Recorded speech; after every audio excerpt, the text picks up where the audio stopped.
Jerusalem is more than the center of religious and political dispute. In many ways, the story of Jerusalem is our own story. I've spent a good part of the past 10 years in Israel, living between Bethlehem, where Israel's King David was born, and Jerusalem, where David had his palace. The original site of Jerusalem, also known as the City of David, lies just outside the old walled city that we see today, to the south of the Temple Mount. Recently, I returned to the City of David to get a closer look at the archaeological work that had been taking place there. On my journey into Jerusalem's past, I was accompanied by my good friend and guide of many years, Kenny Garon, an Israeli citizen.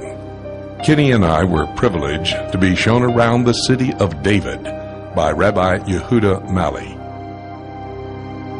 One of the most important verse is in Hebrew, Yerushalayim Harim Savivla, Jerusalem surrounded by mountain. And here in the observation point, that in the time of King David was the roof of his palace. You can see all around. You can see the Temple Mount. You can see the cemetery of Mount of Olive. Yes. Now you see, this is the Kidron Valley. The Kidron Valley is the east border of City of David. Now when you open the Bible, you can find many stories that happened in this place. For example, you remember Book of Shmuel, how Absalom rebelled against his father David, and there is description how King David went through the Kidron Valley and he cried without shoes, and he climbed on the Mount of Olive. As Rabbi Mali spoke, I was reminded that we were standing on a story that goes back to the days of Genesis, the first book of the Bible.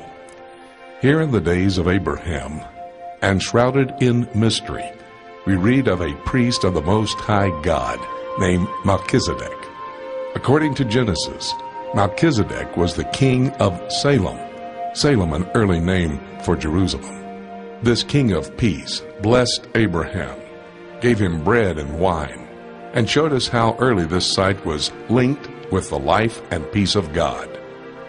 It was shortly after this encounter with Melchizedek that the God of the Bible brought Abraham to this mountain to test his faith. And you can see, for example, there is a description, chapter in the book of Genesis, how Abraham came from Hebron to sacrifice his son. Vayar et hamakom merachok. He saw the place merachok. From afar. From afar, where it was. Where it was. In this mountain, he saw the Mount of Moriah, and in the morning he went down.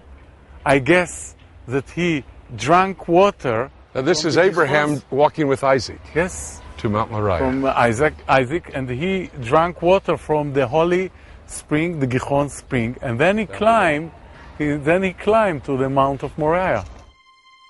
Here we stood 4,000 years later on this mountain region where God tested Abraham's faith.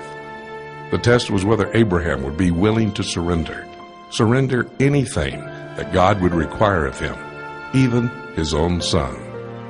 Abraham passed the test and became an example to all of us of the kind of surrender and faith by which a person finds peace with God.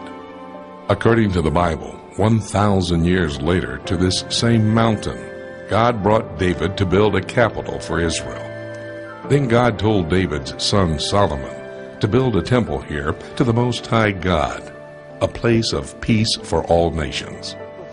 It's important for you to live in the City of David, isn't it? Yes. Why is it so important? Because I believe that person who come to make a short tour in Ir David, it's something that was written in the Bible. Vaya b'achrit hayamim, in the end of the life, Nachon yehar bet Hashem berosh ha'arim. The Mount of God will be the top of all the mountains, and all the world will come. V'naharu elav goyim rabim. All the Gentiles will come. So every Jew and every Gentile that come to this place is part of the prophecy of the Bible.